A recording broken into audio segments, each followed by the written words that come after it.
एक बेटा को माँ ने पढ़ लिख के डॉक्टर बनाया, गहने बेचे, आभूषण बेचे, मकान बेच दिया, विधवा मां थी और एक ही ख्वाब लेके चल रही थी कि मेरा बेटा डॉक्टर बने, क्योंकि उसका पति भयंकर बीमारी से तड़प के मरा था। उसने संकल्प लिया था कि मेरा बेटा डॉक्टर बने ताकि कोई और महिला यहां पर विधवा इस तरह से ना हो सके। पढ़ाया लिखाया, सब बेच दिया उसने, झाड़ू पोछा करने लगी, मेहनत मजदूरी करने लगी। बेटा तू पढ़, भेज दिया उसको बंबई पढ़ने के लिए। गांव में रहती थी, झोपड़ी में, बर्तन मांजती, कपड़े सिलती, पोछा लगाती, बच्चे को पैसा भेजती। बच्चा पैसा लेकर बहुत बड़ा डॉक्टर बन गया, इतना बड़ा डॉक्टर कि बड़ा नाम हो गया उसका शहर में। मालूम है, एक दिन बूढ़ी मां गांव में बीमार पड़ गई। गांव के लोगों ने कहा इतनी बीमार है तो तू अपने बच्चे का इलाज नहीं करा सकती जाके? तेरा बच्चा तो डॉक्टर है, बहुत बड़ा डॉक्टर है, जा तू चली जा। उसने कहा मैं चली तो जाऊं, लेकिन मेरे पास बंबई जाने का पैसा नहीं है। गांव के पंचों ने कहा हम तेरी टिकट बनवा देते। सोचिए, जिसका बेटा इतना बड़ा डॉक्टर हो, उस मां के पास पैसे नहीं है। बोले पैसा भी दे दिया तुमने, लेकिन एक बात तो बताओ, उतने बड़े शहर में मैं उसे ढूंढूंगी कहां? मेरे पास तो उसका एड्रेस भी नहीं। देखिए, ये बेटे होते हैं जिनके लिए सब कुछ नीलाम कर दिया, बर्बाद कर दिया, उस बेटे का एड्रेस नहीं है उसके पास। लोगों ने कहा तू चिंता मत कर, बहुत नाम है उसका, किसी भी टैक्सी वाले को बोल देना, वो छोड़ देगा उसके पास। भेज दिया गांव के लोगों ने, चली गई शहर में, टैक्सी में बैठ कर गई। टैक्सी वाले से पूछा अमुक डॉक्टर को जानते हो? अरे कौन नहीं जानता उसे, बहुत बड़ा डॉक्टर है। छाती फूल गई, मेरी मेहनत कामयाब हुई, मेरा बेटा इतना बड़ा डॉक्टर है। पहुंची डॉक्टर के बंगले में, क्या देखती इतनी बड़ी कोठी। उसने कहा ये मेरा बेटा ही है या कोई और है? उसने कहा जो नाम जिसका ले रही हो, ये घर उसी डॉक्टर का है। गई, बेल डोर बजाई, डोर बेल बजाई उसने, दरवाजा खुला, बेटा निकला। उसने कहा मां तू यहां कैसे? बोले बेटा ये घर किसका है? बोले मेरा है मां, तू कहती थी ना कि बहुत बड़ा डॉक्टर बनना, देख आज मैं कितना बड़ा डॉक्टर बन गया, लाखों रुपए कमाता हूं मैं, मेरा अपना क्लिनिक है। मां ने कहा तो इतना बड़ा डॉक्टर और मुझे पता भी नहीं। अरे मां मेरे पास इतना टाइम कहां है, ये शहर की नौकरी है, शहर का डॉक्टर हो। कोई बात नहीं मां, देखना, देख मैंने कितना बड़ा मकान बनाया। मां की आंखें फटी की फटी रह गईं। इतना बड़ा आलीशान मकान, भीतर से एक औरत निकली। उसने कहा ये कौन है? मां देख कॉलेज में पढ़ती थी, जल्दी जल्दी में सब हो गया। बोले तूने शादी भी कर ली? बोले अम्मा देख बंबई की लाइफ है, यहाँ तो सब हो जाता है। मां ने कहा कोई बात नहीं बेटा, मेरा आशीर्वाद है, तू सुखी रहे। इतने दर्द सहने के बाद भी मां के मुंह से दुआ निकला करती है, ध्यान रखना। मां ने कहा बेटा तू खुश है ना? बोले खुश हो। मां तू कैसे आई? गांव वालों ने व्यवस्था कर दी, बेटा मैं आ गई, बहुत बीमार हूं बेटा, तू इलाज करेगा मेरा? अरे क्यों नहीं, मैं करूंगा तुम्हारा इलाज। इलाज किया उसने, 7 दिन अस्पताल में रखा उस मां को। पत्नी ने कहा, वो भी डॉक्टर थी, उसने कहा देखो अब इलाज हो गया, ये ठीक हो गई, अब इसको गांव वापस भेज दो। क्या करता? मां से कहा मां अब तू ठीक है? बोले बेटा मैं ठीक हूं। कैसा महसूस कर रही है? बहुत अच्छा महसूस बेटा, मैं तो उसी दिन ठीक हो गई जिस दिन तुझे डॉक्टर बना हुआ मैंने। देख बहुत तरक्की की तूने मेरे बच्चे, मैं बहुत खुश हूं। मेरी वो मेहनत मजदूरी तूने सार्थक कर दी मेरे बेटे। आज मेरा छाती गर्व से फूल रही है, सिर उठ रहा है। बच्चे ने कहा मां अभी काम कर, तू ठीक हो गई, अब तू गांव वापस चली जा। मां के कान में शब्द पड़े, वो तो सोचती थी कि बुढ़ापे का सहारा है, वो तो सोचती थी कि इतनी बड़ी कोठी में एक कमरा तो मेरे लिए होगा ना। मां तू गांव चली जा, देखना तेरी बहू भी डॉक्टर, मैं भी डॉक्टर, मुंबई की लाइफ। हमारे पास इतना समय नहीं, हम कहां से इतना टाइम देंगे तुझे। मां ये कानों में शब्द पड़ रहे हैं, ऐसा लग रहा है कि कोई खोलता हुआ शीशा उसके कानों में डाल रहा है। मेरे पास टाइम नहीं, तेरे पास। कोई बात नहीं, छाती पक्की की, चली जाऊंगी बेटा। जिंदगी कितनी बची है मेरी, थोड़ी सी तो है, इतनी गुजर गई और गुजर जाएगी। मां जाने लगी, बेटे ने कहा ठहर मां ठहर। मां को लगा कि ये ममता उमड़ आई होगी। सफेद कोट के जेब में हाथ डाला, हाथ डालकर एक कागज निकाला और कहा मां ये 7 दिन तू यहां एडमिट रही, ये उसकी फीस तुझे चुका के जाना है, ये किराया तुझे देना है, डॉक्टर की फीस इतनी है, दवाइयों का पैसा इतना है, तुझे फल फ्रूट मिले उसका पैसा इतना, और अस्पताल का किराया ये है। मां देखती है अपने हाथ में कागज लेकर, एक हाथ में कागज देखती है और एक हाथ में वो बेटे को देखती है। एक हाथ में कागज का टुकड़ा है और सामने दिल का टुकड़ा है। कभी कागज को देखती है, कभी बच्चे को देखती है। शब्द मौन हो गए उसके, छाती फटी जा रही उसकी। गांव वालों, क्या ये दिन देखने के लिए तुमने मुझे यहां पर भेजा था? वही कागज देखती है, बच्चे को देखती है। शब्द रुंध गए, कुछ बोल ना पाई। थोड़ी देर को सांस रुक गई। बेटा नजरें झुकाए खड़ा है, मां से दवाइयों का बिल मांग रहा है। ऐसी नपुंसक और कायर औलाद इस भारत में पैदा हो गई जो अपने माँ बाप से दवाइयों का बिल मांगा करते हैं, माँ बाप से पैसा मांगा करते हैं। शर्म आना चाहिए ऐसी औलाद को। ऐसे नपुंसक लोग जो माँ से दवाइयों का पैसा मांगते हैं, ध्यान रखिए। जो माँ से कहते हैं ये मकान मेरे नाम कर, ना तुमने कमाया ना तुमने बनाया। उस माँ ने देखा, वह माँ ने देख करके हैरान हो गई। उसे लगा कि धरती फट जाए तो मैं इसमें समाहित हो जाऊं। ये दिन देखना थे। अरे इन पैसे के दिनों से तो वो गरीबी के दिन बहुत अच्छे थे। कम से कम तू माँ कह के तो बुलाता था। उसने कहा माँ दवाइयों का बिल चुका के जाना। जिसके पास आने का किराया नहीं, लेकिन उस मेरे भारत की बूढ़ी माँ ने हिम्मत नहीं हारी। उसने कहा बेटा यदि मैं मजदूरी करके तुझे डॉक्टर बना सकती हूं तो मैं तेरी दवाई का बिल भी चुका सकती हूं। मैं भी स्वाभिमान की जिंदगी जीती हूं। और आज तो मेरे पास पैसे नहीं है बेटा, लेकिन एक माँ ये वचन देती है कि मौत से भी सांसें उधार मांगना पड़े तो उससे पहले मैं तेरा बिल चुका करके जाऊंगी। इतनी आसे ध्यान रखिए।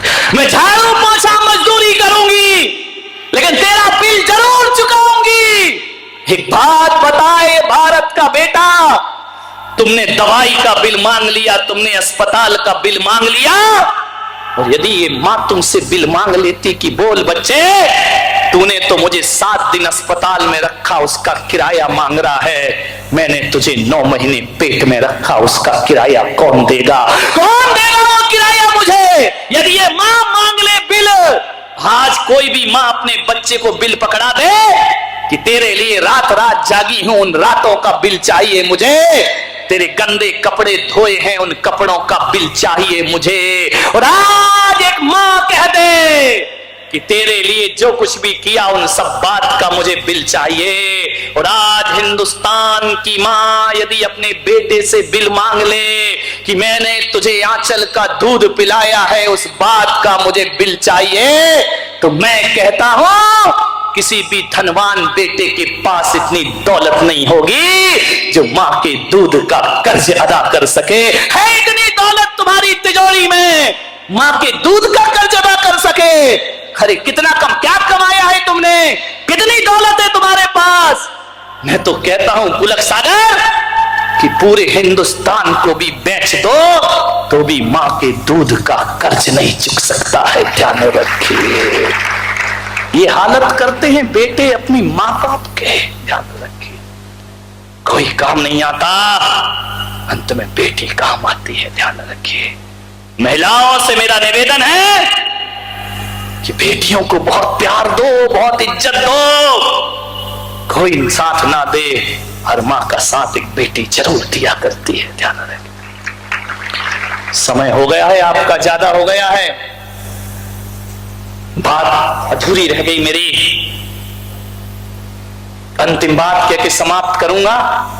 मेरे गले की चिंता मत करो, मेरे गले की इतनी चिंता मत करो, इससे ज्यादा चिंता मुझे तुम्हारे परिवार और तुम्हारे सुखों की चिंता है। ध्यान रखिए, मेरी आवाज को मत दबाओ।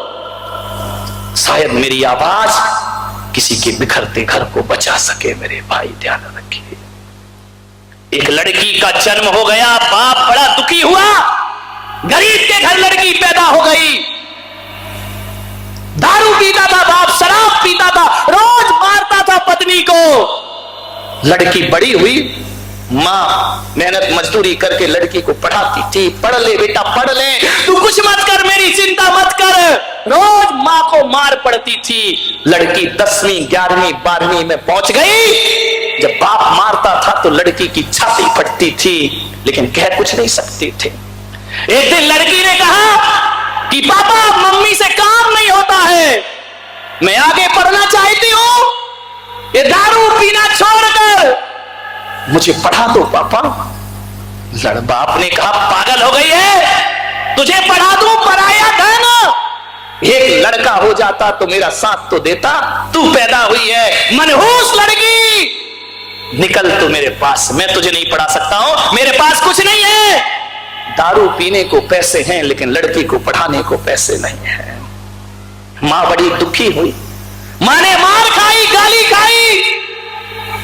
लड़की से बोली तू चिंता मत कर, तू पापा की चिंता मत कर, न मेरी परवाह, बस तू पढ़ जा बेटा, तू पढ़, मैं बर्तन साफ करूंगी, मैं कपड़े धोऊंगी, तू पढ़। मां बेटी ने कहा मां मैं अब नहीं पढ़ सकती, मेरा जी भर गया, मैं कैसे पढ़ूं इस हालात में। बेटा तू, मैं तुझे मेरी कसम है, तू पढ़ाई कर।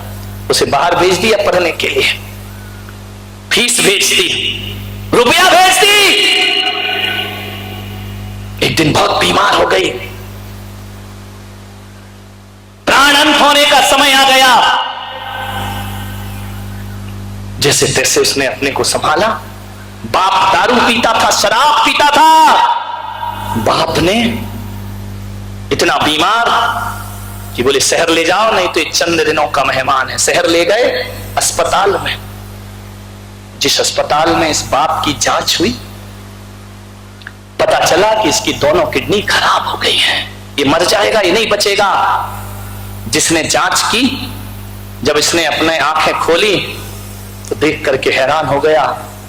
वो डॉक्टर कोई और नहीं, उसकी ही बेटी थी जो पढ़ लिख करके डॉक्टर बन गई थी, और किस्मत ने उसकी ही अस्पताल में उसे भेज दिया।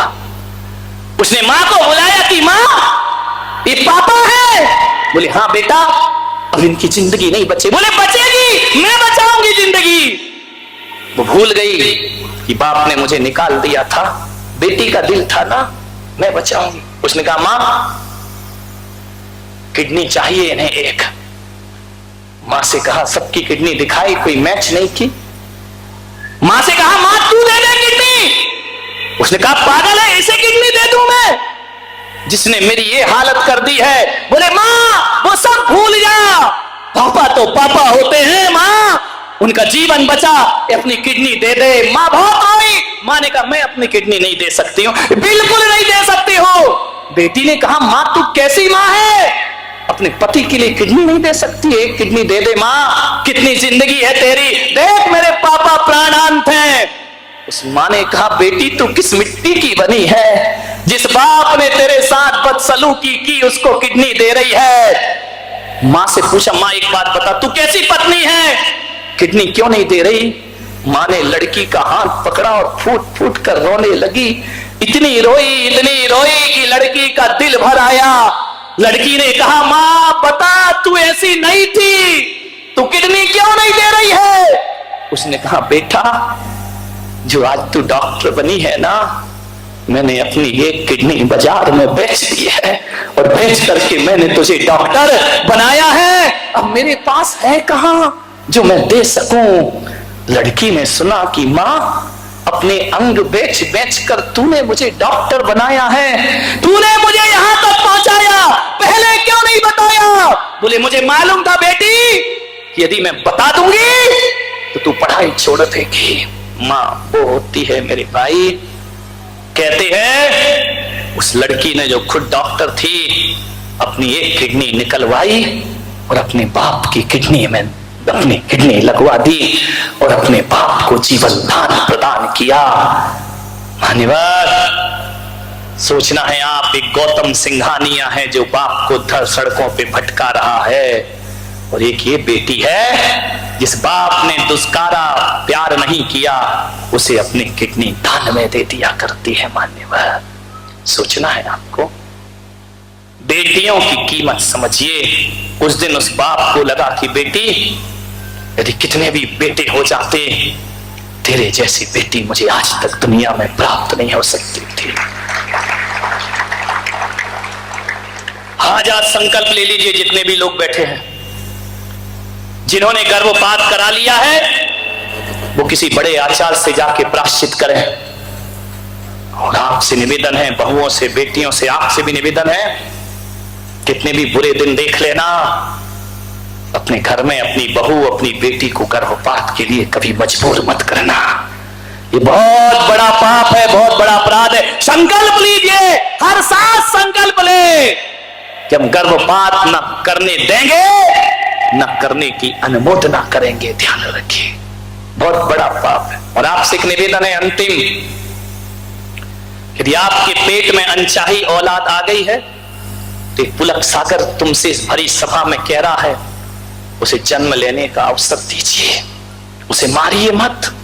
आ गई है औलाद, आ जाने दो, उसे मारो मत। और यदि तुम पाल ना सको उसे, उन बेटी को, उस बेटे को पाल ना सको, तो सुबह 5 बजे मेरे कमरे के दरवाजे पे डाल जाना।